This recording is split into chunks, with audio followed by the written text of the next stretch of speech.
On Second Shot, we tackle 2 new headlines every week to find out what kind of wisdom the world is dishing out today. And we want you to be a part of that. When you see a headline you want to take a second shot at, or if you're looking for advice, or just want to tell us what you think of the show, email us at secondshotcast@gmail.com. If you like what you hear, rate us on iTunes. This helps us move up in the ratings so more people will see us. And if you want to hear more, subscribe to the show so that the new episodes will get straight to you every single Friday. We love you. Thanks for listening and enjoy.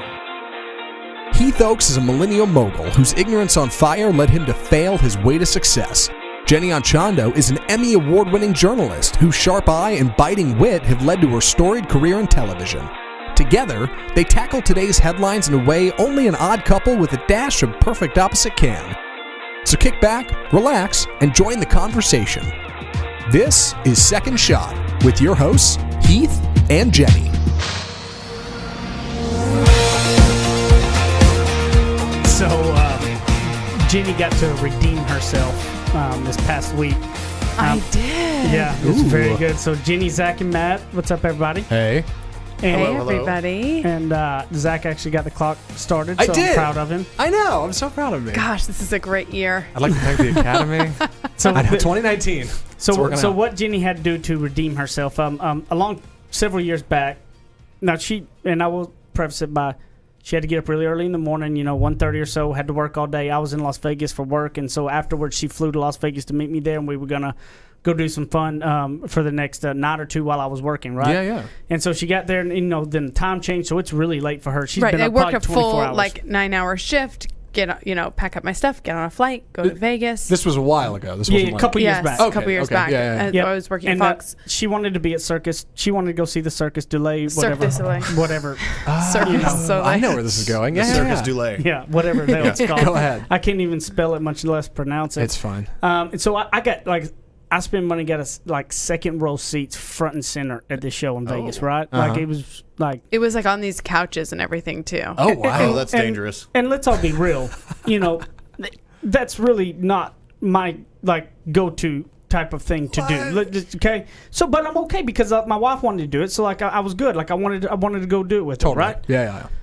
So we get there, we sit down, the show gets going. 2 minutes later, I look over there. She's got mouth open, out cold, just No. I mean, do we need to detail mouth a little open? slobber coming down the I side. mean, you're in Vegas. Drinks are flowing. I People know. are exhausted. out cold. It's just that I had been up for almost 24 hours straight by that point in Oh, time. Smooth. man. asleep. You hit that couch and the lights go dim. You're And done. it was like the end As of the soon as it week, went, so- I mean, the show wasn't 3 minutes in, she was out cold. Didn't even make it. Anyway, this nothing to do with the amazing performances that were in front of me. Of course. Yeah, I but couldn't even see them. this last week, that same show is doing at Lone Star Park in Grand Prairie, and Jenny got an invite for Amaluna the. is the new I'm a loser. show.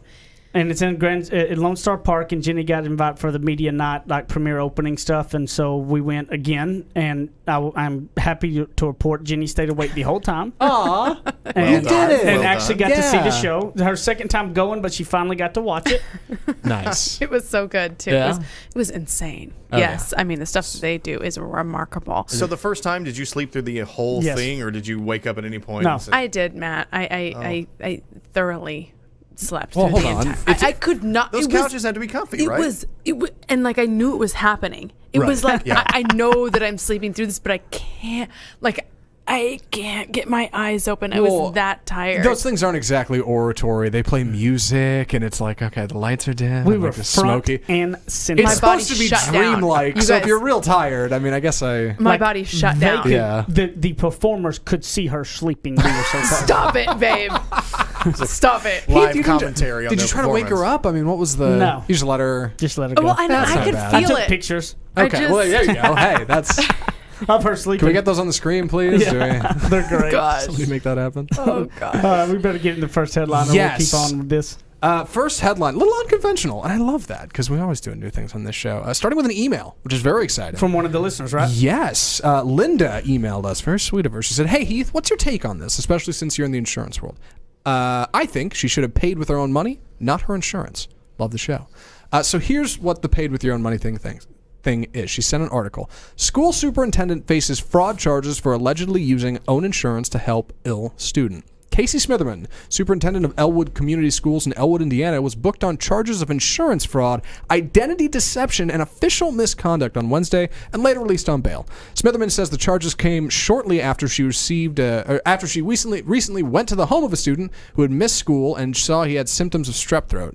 After the student was refused treatment at a clinic, she took him to another one, this time saying the student was her own son. She said, "I'm committed to the community of our students, and I regret if this action has undermined your trust in me. From the beginning, my ultimate goal has been to provide the best environment for Elwood students' growth physically, mentally, and academically, and I remain focused on that purpose." Smitherman had an amoxicillin prescription filled for the 15-year-old student in her son's name. On Wednesday, on a statement, she said she plans to enter a diversion program, which would allow for the dismissal of the charges if she avoids further arrest in the coming year. She's received support from the school board's president. Superintendent of the school drives to a kid's house, takes them to the doctor on her insurance, and is reprimanded for it. What do we think about this? So, I mean, here's the thing. There'd be some people who be like, how, if you think anything's wrong with her helping that child out and anything like that, then blah, blah, blah. Mm-hmm. But here's the truth. If she wanted to help that child, she should have pulled out her credit card or debit card, paid cash for the visit, and paid cash for all that. That is absolutely fraud. That is fraudulent. That is illegal. There's no way around it. You cannot do that. That is wrong. I mean, that is illegal. That is not up for debate, right? That's black and white. Right. The insurance was meant for her son. It's not for that. So at the end of the day, it's illegal. Helping the kid out, great intentions. I'm glad she wanted to help the kid any way they can, right? No telling what the situation was and what it was, but you should have pulled out your card and all that, and I think you could have, ask somebody. If you didn't have that, then maybe you could go find some people that want to help and give you a couple $100 for it versus doing something fraudulent. Okay? Mm-hmm. So my second shot on it, which really is more so around a lot of times people will do something wrong and say they were doing it for the right reasons, right? Ooh, so like this all the right time, here. yeah, definitely. Where this person is like, how dare anybody look at me when I was trying to help a kid? Well, you could have helped the kid and not done it illegally. Mm-hmm. You still could have helped the kid and not done something illegal while doing it. That's common sense. So my thought around it all is there's never a time to do something wrong for a right thing. There's something that you want to do right for somebody, and you've got to figure out the right way to do it right. There's no such thing as going, oh, well, my brothers and sisters, we don't have any food at home, so I'm selling drugs to provide. Okay? You're selling drugs and killing other people to have that money. You can go get a job doing something legal and right. Maybe it's not as quick. Maybe it's not as easy. Maybe it's harder. But it's legal. I'm not saying that the right thing done was wrong. It was the wrong thing to do the right thing.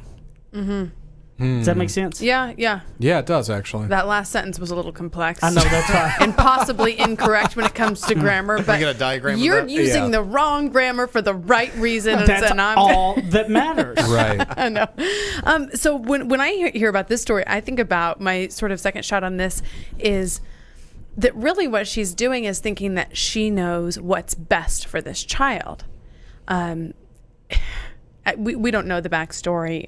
Obviously there was not a parent. It doesn't sound like there was a parent that was taking this child in. Yes. But perhaps there was another way of going about this. First of all, not everybody believes in using antibiotics for strep throat. I don't want to debate that. I just know that there's a portion of the population that would not choose to do that. So she's coming in and pretending to be this, and then the medical staff is thinking that she's the person in charge. So follow me here to a bigger perspective, say in a work situation, a family situation, where you always think that you're the one who knows exactly how to handle it and you don't seek outside counsel, or you do so under false pretenses. Yeah. So she's deciding she is the authority in this situation for this child without their parents and without anybody else, and with the doctors thinking, okay, well, you are the person of authority when she actually isn't. Well, we may not know that for sure. The parents may have let her go get him help and all that. I mean, I'm just saying the example of sometimes we just think, oh, I know what's right, and I'm going to do anything I can to sort of remedy this situation. it's really just her opinion that he needed the antibiotics. That's certainly not how everybody would have He could have handled had it. an allergy that he wasn't aware Exactly. of. Like he didn't know But to tell her it- about, there- or any number of things Totally. that could have gone wrong with that Amoxicillin's, situation. a lot of people And have that just allergies. goes to how bad things can go by doing the quote unquote right thing in the wrong way, because by doing that, you're leaving it up to, because if it was her son, right, there's medical records of what you may be allergic to, may not, Yeah.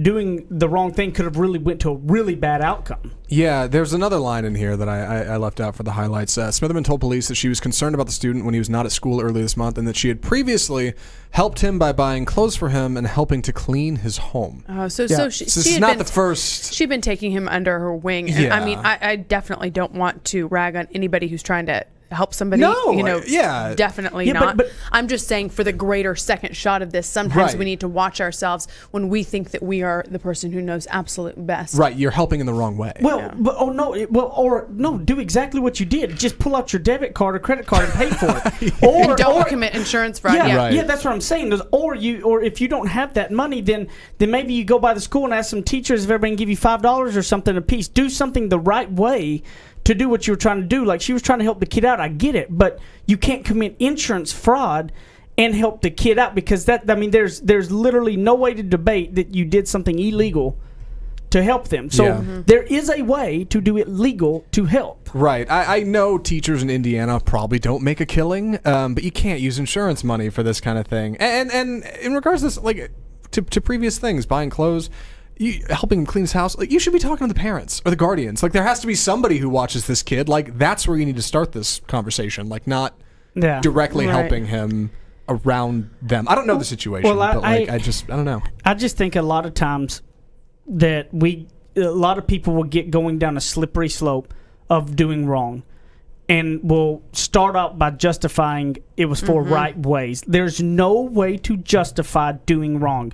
Kids, adults listening right now, there is no way to justify doing wrong things for something right. You must find a way to do it right for the right things, because at the end of the day, illegal and immoral and all of those things are still the same thing, no matter what you're trying to go for, and you can never justify it. So don't let yourself go down that slippery slope, because next thing you do, you justify one more thing. Next thing you know, you're a full-blown criminal. And I've watched it happen to people that let a little slippery slope, little things they want to skate by on, turn into a big thing, and you can't let that done. There's no such thing as the wrong thing for the right reasons. We'll be back in a minute on the second segment of Second Shot.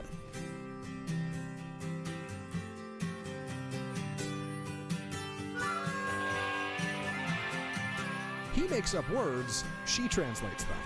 Heath and Jenny host more of Second Shot, coming up on RNCN. To all of my friends in the great state of Texas, if you have not taken advantage, I have a way to save you a ton of money.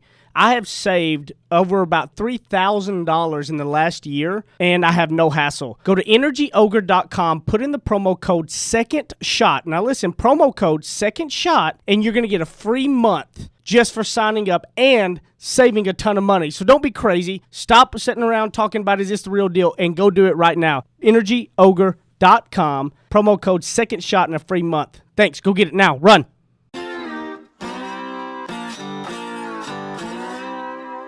Ready? Aim. Fire. Second Shot is back for another round on RNCN. So, pronounce the show we went to again. Let me pronounce. Amaluna. Yeah, but the Cirque du Soleil. Cirque Tis. Cirque Uh-huh. du. Du. You sound like me when I teach Brighton how to say stuff. Soleil. Cirque du Soleil. Cirque du Soleil. Man, I'm not good at this English stuff. Or that ain't even English. That's not English. What is that? See, you don't You even know, know. I French, don't- well, French, no. I believe. French. Polynesian. Sounds French. I don't know. All right, so I have to say this. Yes, I mean, theater, like that kind of stuff is really not my up my alley, so to say, right? But I have to tell you,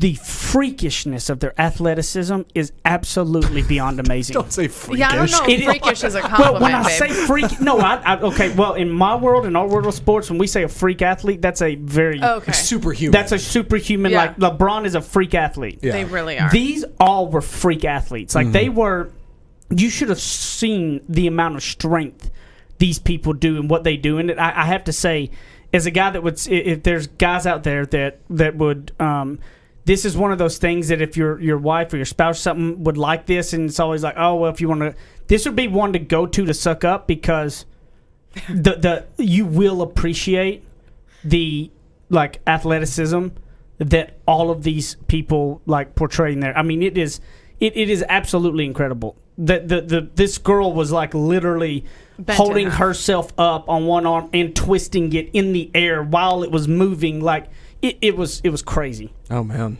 And they keep beautiful expressions on their faces. I mean, they're true performers too. Oh, so wow. it's like, a beautiful expression and smiling and, entertaining the audience theatrically, but then also in the athletic way. It was insane. Sure. And not just lifting things, like coordination and balance and like, maneuverability. And they go to another level And of their this. bodies are sick. They are sick. Oh my like gosh. shredded sick. Shredded. Okay. Yeah. Freakish and sick. And then I looked up their bios and they're all like parents and stuff. It's like one of them had really? two kids. Yeah, like I bet if they had like "Excuse regular me." clothes on and Wow. you see them, but then whenever they're like, it's like literally they're like standing Oh, up on a man. headstand, and like it looks like somebody took a chisel to their back or something. It's crazy. Heath and I got to meet two of the performers, and I posted a picture of it on my Instagram if you guys want to see them up close and personal. You got to run into some odd like parent-teacher meetings, right? Like open house at school. What does your mom do? She's a dancer. Oh, cool. Yeah. Yeah. And she's ripped too. Yeah. What about how long is it in Dallas for in Grand Prairie? I you know? don't know, but I posted about this on Facebook, and tons of people said they're going to be going. So yeah, And when this they're episode going all over comes the country, out, right? yes, For they do different types. tours, and they come through Dallas. I mean, they go all over the country. So I know a lot of our listeners are here. A lot of our listeners apparently are in Australia too. So shout out to Australia. We're gonna be there. We're gonna be there in a month or And so. so we should do a second shot meetup in Australia. In Australia. Texas is like the Australia of Europe, right? It all adds up. We're basically, Heath's accent, it translates. Yeah, same thing. Maybe they're big Hendra fans, right? Yeah. Yeah. Tiffany. To have a great career, be a risk taker, our second article. This Jenny sent over, I think, right? I wanted to make sure.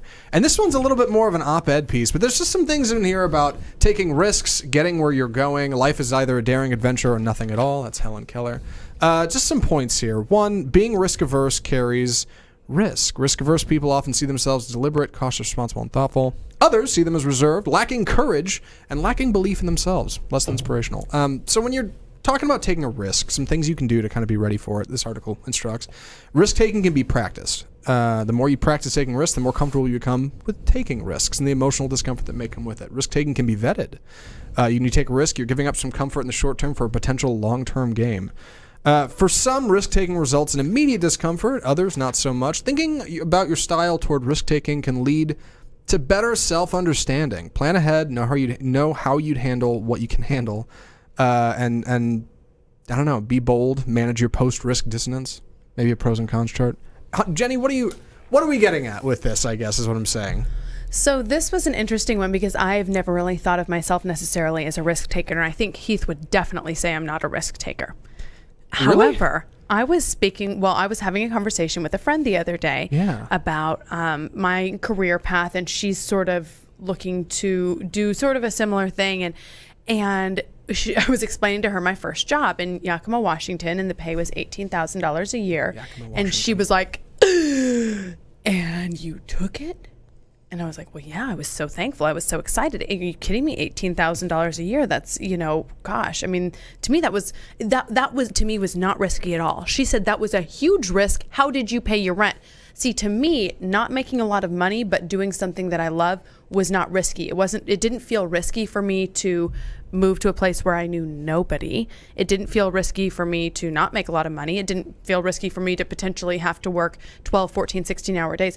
To me, so to a lot of people, that might seem, oh, that was a little risky. And maybe some parents who maybe they, had always had a lot of money, maybe it might feel risky for them to say, gosh, you just got this college education, now you're going to take this job, and you've got student loans and things like that. That didn't scare me at all. And it was funny because that friend sort of brought to my realization, I'm very comfortable taking risks. It's just a certain type of risk that I'm comfortable taking because of the potential reward. So the potential reward for me was to ultimately get to a top 5 market, anchoring, which I did over the course of the next 15 years, traveled all over the country.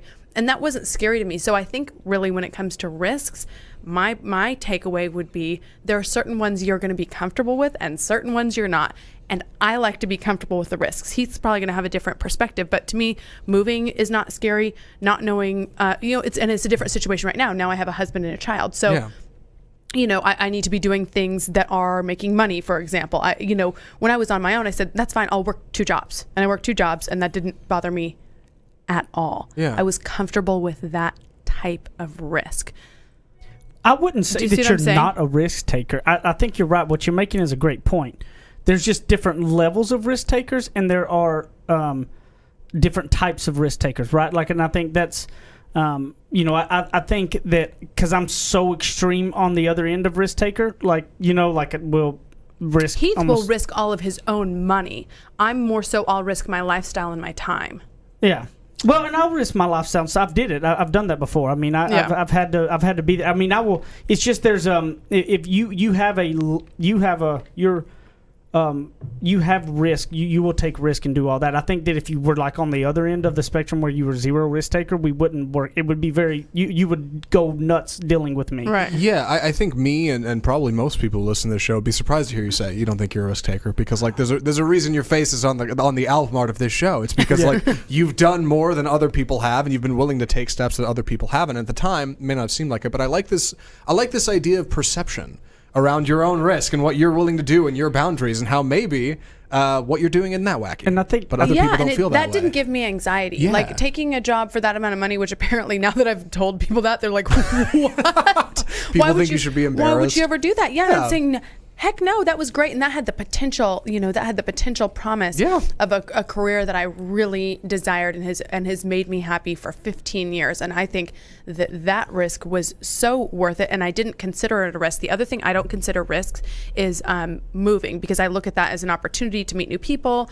see different cultures, learn different things about the United States. I mean, I've lived in so many different places.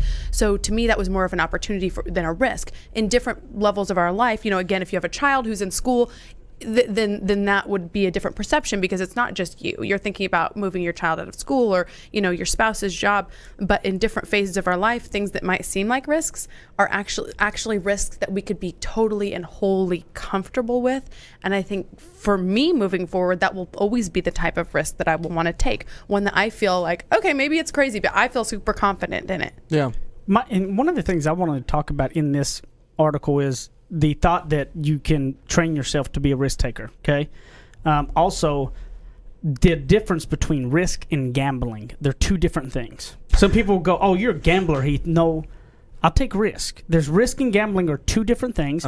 And then also, whenever read those end points one more time. Yeah. Risk taking can be practiced. Risk taking can be vetted. Being risk averse carries risk, but. And the risk adverse carries risk. That the other thought of those 3 points are what I want. Like the people that think that by not taking risk they're being safe is actually extremely risky in so many ways. Wrap your head around that, guys. So I'll go on with that one. Is look, there's a lot of people at times that will come in and not like where they're at, how miserable it is, not happy with the money they make, everything about it all. Then they'll look at, say, maybe a 100% commission job or a starting their own kind of thing.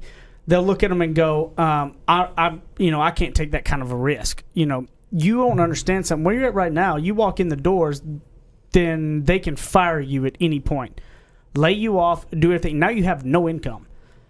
Okay? 100% commission or building your own thing is the only person that takes that away is if you are lazy or you don't get the job done you want done. Like being in that job and stuff and having no other skills outside of that is very risky. Maybe it's not. I mean, I'm just saying don't compare that to acting like a 100% commission is super risky, because being where you're at and not evolving yourself in any way and being prepared for if that ended is very risky. That's why you need to be doing things to test your risk, right? To practice the risk, like they talk about in there. You go, you can find something once a month that scares you, put you out of your comfort zone, and do it. That's the only way you're going to test your limit of risk, and it will also get you to thinking and learning. And that's why you can't be like back in the days and sit in your job and go, I'm going to be in this job forever and do all that.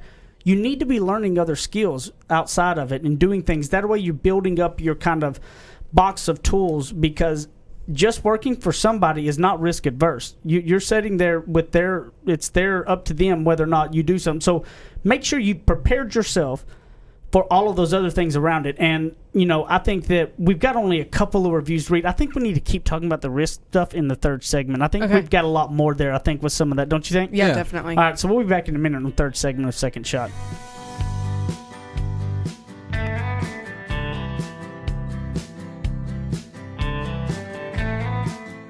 Now that's what I call ignorance on fire.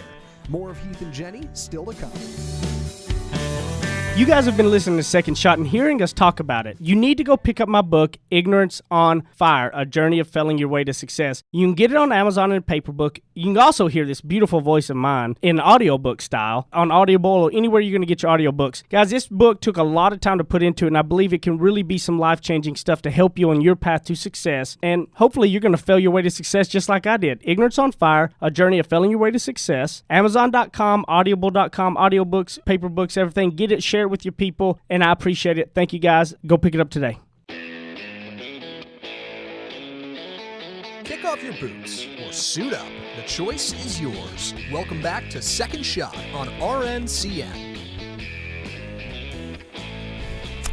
I love the third segment because I love talking about some of the people that will send some emails and some of those things. And we've got some that we're going to read off, and we may hold off to the next one to get and do all of them maybe there, because I think the risk subject is high on our talk. But also, guys, is that we were literally we broke the top 200 on iTunes in the business category, and which out of Jenny looked it up, and wasn't the tens of thousands of thousands. It's absurd. And we broke Well the done. top 200, and that was really cool. And can't quite. We've done a lot of Google on how do you We can't figure out consistently do that. how you do it, but I'm pretty sure that was a push. I had sent out the newsletter during that time, and then posted a bunch about it on Instagram and Facebook. We got a lot of new subscribers, and then I think all your current subscribers, I think, must have listened on the same day. Or Yeah, I think it's all kind of a compiling at one time type of hit that can kind of move it up there, and then I think if you get up high enough, it's almost harder to be out of it when there's that many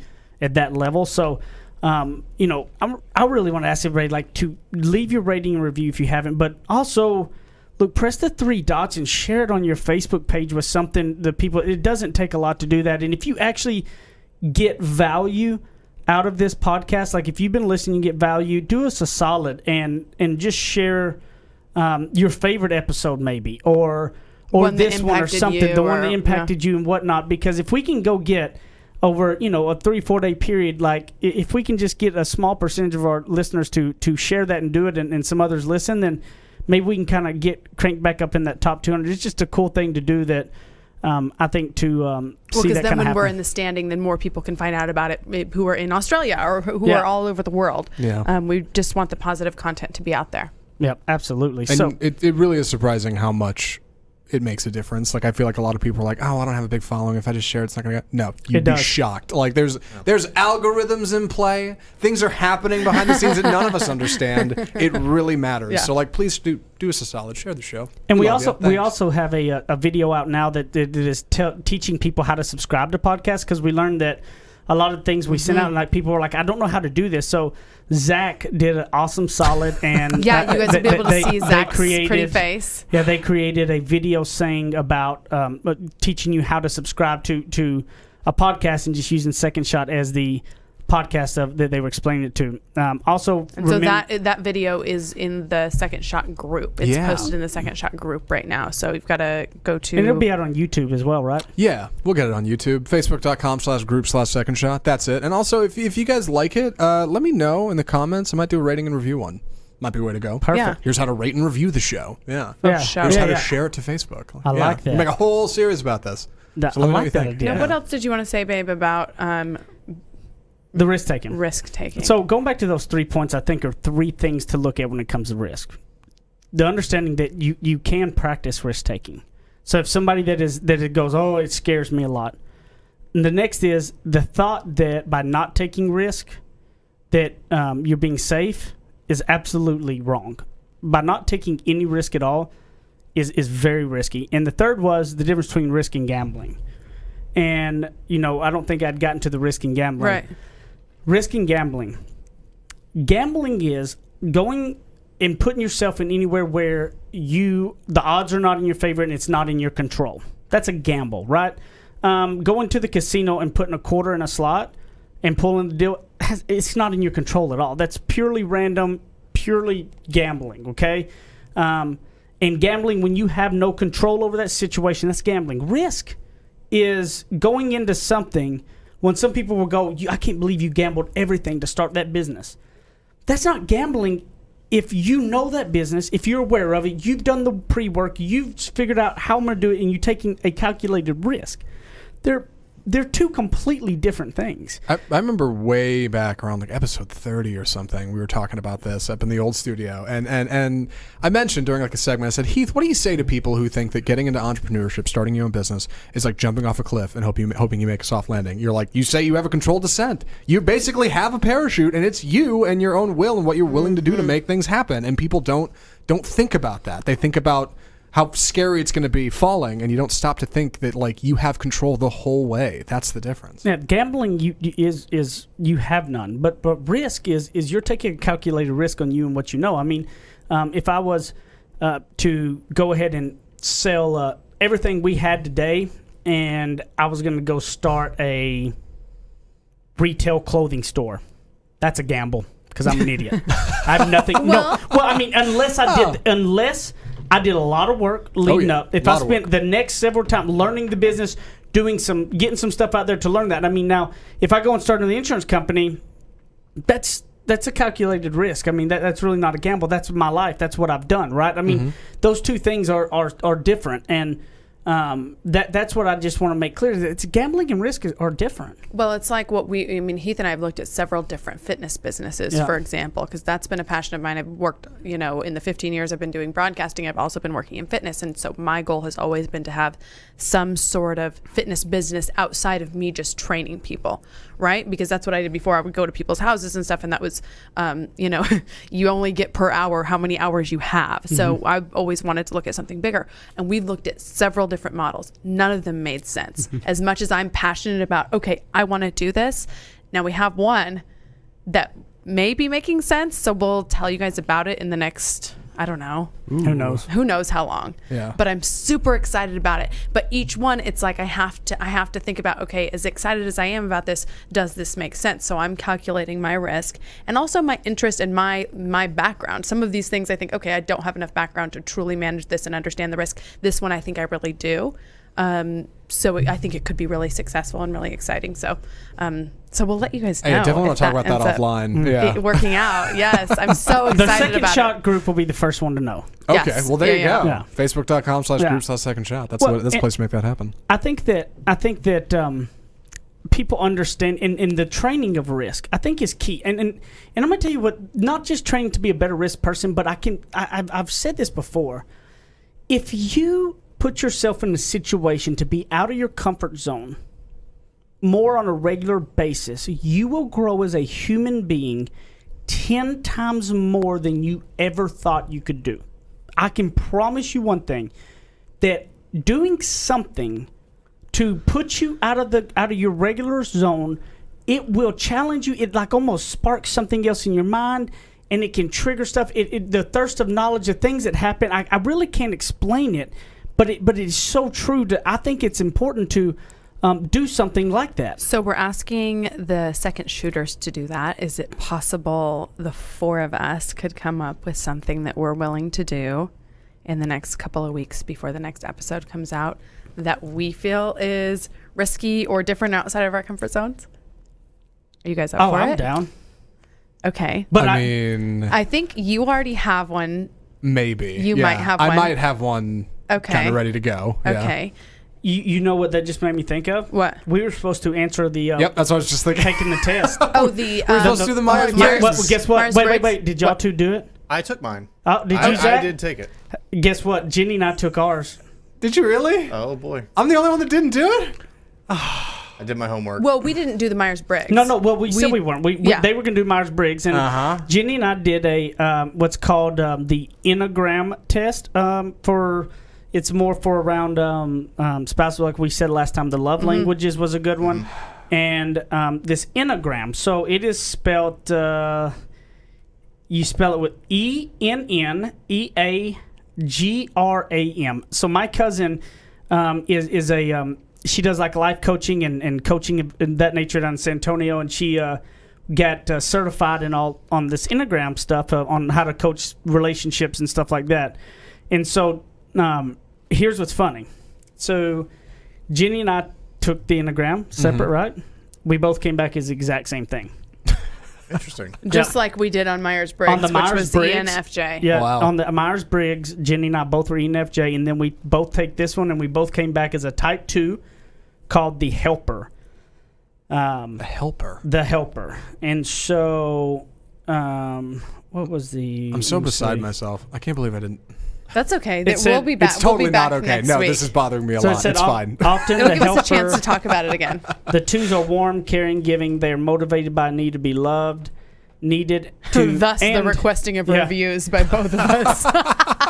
and to avoid acknowledging their own needs. That's kind of a quick rundown of it. But then we were both the Helper, which I thought was interesting because like we both literally were the last time as well. And there's I asked my cousins like, what does that mean? There was a lot of good positives and whatnot about it all. Matt, do you have your ENFJ one? What or did you your end up as? Myers-Briggs. Yes, I got INFJ, which is the advocate. Oh, so you're the same as us except for the one letter. Yeah. I think very it's cool. more introverted, and Okay. the quick description is they see helping others as their purpose in life, but while people with this personality type can be found engaging in rescue efforts or charity, their real passion is to get to the heart of the issue so that people don't need to be rescued. Oh, I love that. So it's like a teacher Yeah. role, I think, which is I think tracks with kind of how I feel, like the teach Amanda Fish mentality. I think is kind of where I am. Matt, I love that. Did you get any insight out of this from you? Did you feel like there was anything that was interesting? Well, I think it probably explained a lot of when I find myself being frustrated with certain things, whether it be at home or at work. I never really knew how to describe how I was feeling about it, other than just a general frustration.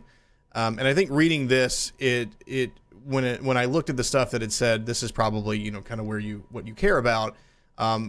It was just something that I'd never really thought about, right? Mm-hmm. The things that I care about are the things that how I want to interact with others. And so when I was reading that, I said, yeah, a lot of the pains and things that I have at whether it be at the office or at home tend to be when it's not lining up with these certain things, and how can I either get around it or just deal with it better? I think what's interesting is that That's that type of stuff, and the reason why we're talking about these tests, we talked about them on like the last episode or so, and then that how important Jenny and I are both fans of really having a self-awareness enough to understand you, which can come from taking some of these tests, and that if you work with some certain coworkers, if you all individually take these same tests to learn about each other and share that, and then as a spouse is like the Enneagram or the love language test, to understand what your spouse is how they react to things like Matt just talked about, how he didn't understand why that frustration was, but reading that may have helped him understand it. So then if you can understand that, you can articulate it more. Look, I used a big word. Articulate. Yeah. Did I say it right? I You think did, so. and you used Yeah. it in context. So Woohoo! boom, What? boom. So Check mark. we just think the tests are important. I really do. I think it's important for anybody you're with on a regular basis to look at some of these, Myers-Briggs, Enneagram, love languages tests are just a couple of them. To take them to understand that the other person, your partners or your spouses or whatnot, is key. So Don't try to wrap up this episode. I'm so mad at me. It's fine. No. I'm not mad at you. I'm mad at Heath for interrupting my idea about, hey, let's all try to do something that seems a little bit outside of our comfort zone. Oh yeah. Oh, that was going honestly, somewhere. it triggered me that we were supposed to answer those. Yeah, I did the same thing, which is why I got super quiet when you Yeah. said that, because Yeah. I was just like, the wheels started turning, and I was like, oh god, I forgot to do the Since thing. we're over long here, why don't we talk? Can we talk about on the next episode? Yeah. Okay. Sure. About it. Sure. Since we almost forgot about that at the end. What a tease. I Yeah, love it. There you go. Dun, dun, Those are dun. perfect. Tune in next Where week. can they find you at? JennyAndChando.com. There's a whole blog post about this podcast on that website, by the way. On Instagram, Jenny Ann Chondo, Twitter, Jenny Ann Chondo TV, Facebook, Jenny Ann Chondo. At Apple Zackintosh on Twitter and Instagram. I'll be in the Facebook group as well, facebook.com/group/Second Shot. Shout out to Linda for writing us an email at secondshotcast@gmail.com. Drop us some articles. Drop us a line. We appreciate it. Thanks, guys. Matt Stoker 1 on Instagram. Check me out. Heath Oaks at Ignorance on Fire, Instagram, Twitter, Facebook, and LinkedIn as well. We always forget that one. But I appreciate you guys again, as usual. Share us with somebody that you love. We love you. Next time. See you next time.